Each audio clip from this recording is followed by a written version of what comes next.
Hi everyone. I'm Aaron Havis, as nasally as you can make it, Havis. So I'm a staff scientist in Peter Adams' lab.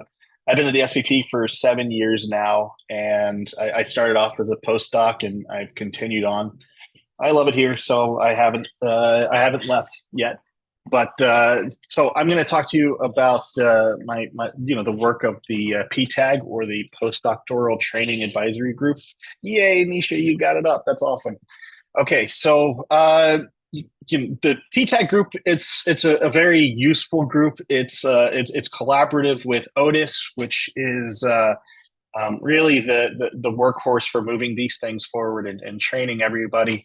And we also get to collaborate with faculty and leadership. But really, the idea is we're hoping to help develop training strategies and a better training environment that continues to evolve, not only with the institute but also with the world around us. And one of the important parts about PTAG is that it is an official institute advisory body, consisting of representatives from postdocs, myself being a former postdoc, and then also we have a faculty member who's always on the board as well, or the group, and then and Otis is always represented as well. And some of the things that PTAG has accomplished over the years has actually been very meaningful for the postdoctoral community. We have a white paper initiative, which is really milestones that we want to accomplish in the upcoming years. We've pushed forward a commitment to mentoring document, so hopefully giving continued guidance to not only the mentors but also the mentees as well.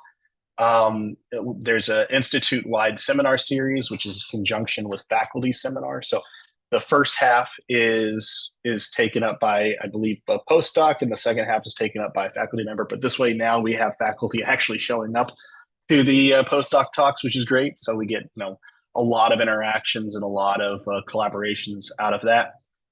We've also pushed for fellows to receive a retirement benefit supplement every year. So when you get a fellowship, some of the things with the NIH is you tend to lose benefit, but now we've been pushing through an annual lump sum benefit for that. We also have pushed an accrual of vacation and sick leave now as well. It used to be up to the PI as to if you could have vacation, and now PTAG has pushed it so we're treated as employees.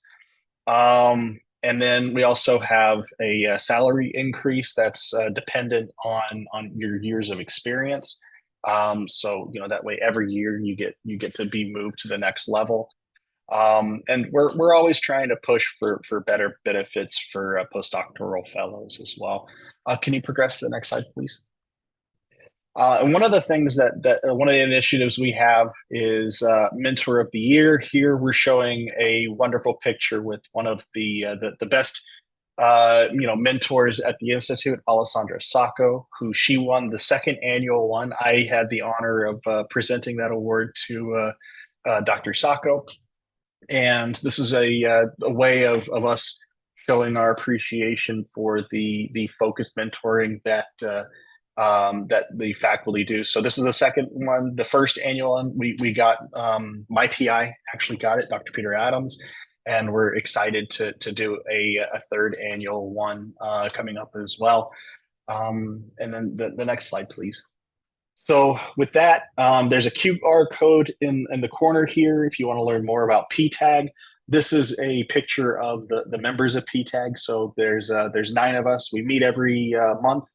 We are having I think it's every month we're doing a coffee time. We're trying to show everybody that we're here, trying to have more visibility and really hear from the community. So we're here to just make sure that that we keep moving things forward and that people are happy with their postdoctoral experience and maybe figure out ways to make it even better. So with that, I'd like to thank you for your time. I'm happy to answer whatever questions you have and move it on to Christiana as well.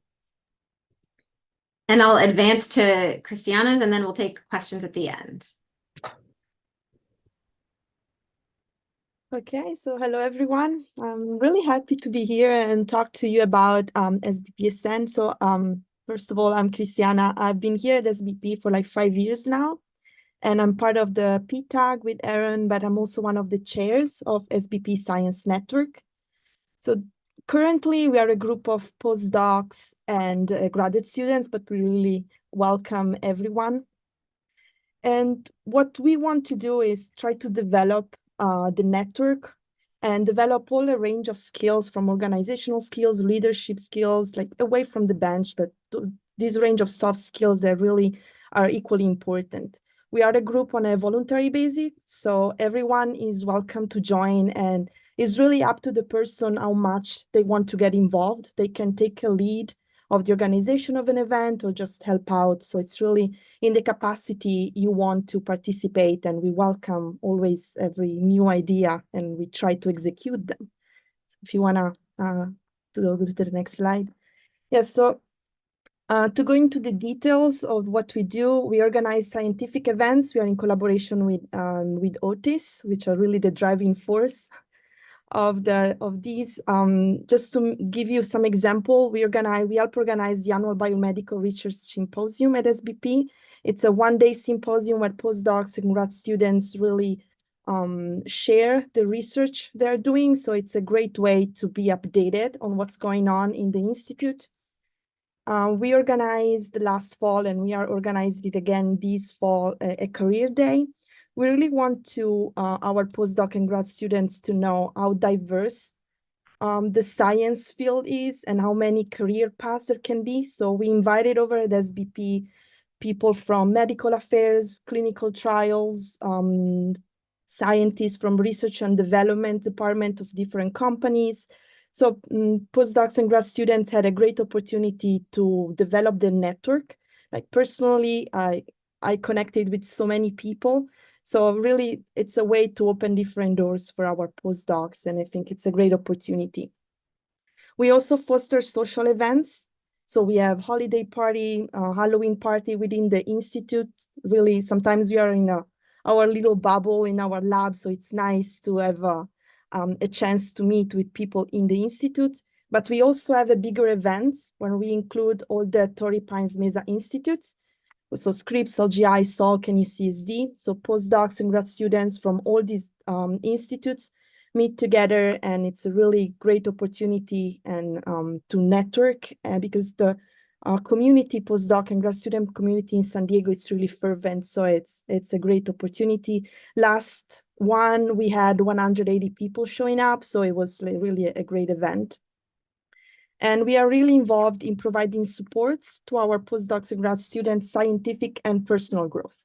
In terms of the scientific path, we organize every month a breakfast club with the PI from the institute.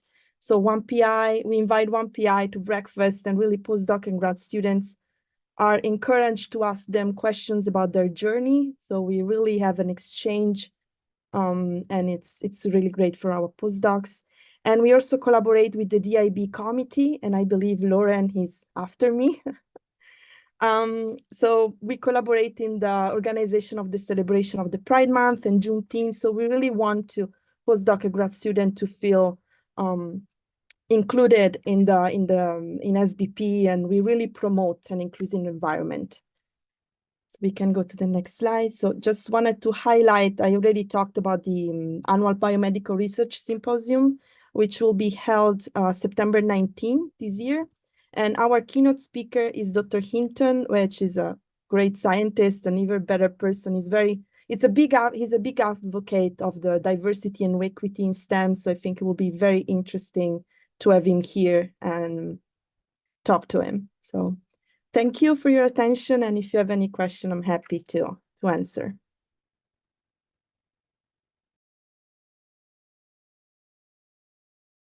So I have one question in the chat. It says, thank you very much for this info on postdoc opportunities from Carolina, or Carolina.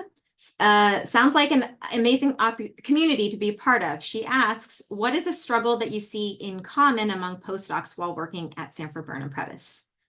Aaron or Christiana, if you want to answer.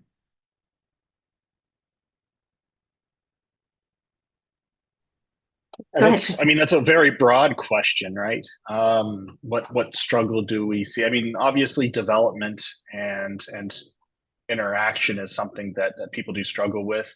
I think also getting involved is something that kind of it's hard to initiate and become part of the community, but I think those avenues are very much available. That's why these groups have been really helpful in the past. But I think that research is probably the most meaningful thing that people struggle with. Otherwise, the community itself is very collaborative and seemingly very excited to develop somebody for further. Yeah, I agree with Aaron. And sometimes, you're very caught up into your research and you think you will never have time to do this kind of social and like being involved in this. And I think it's a matter of how much effort you want to put on it. There are always opportunity to get involved in whatever capacity you want. So I think it's always like managing time. It's probably one of the struggle. Thank you both. I also want to let everyone know that this afternoon there will be, or later today, depending on your time zone, later today there will be a panel of current postdocs, and there will be three panelists, and you are welcome to also ask your questions of them as well. So thank you, Aaron. Thank you, Christiana.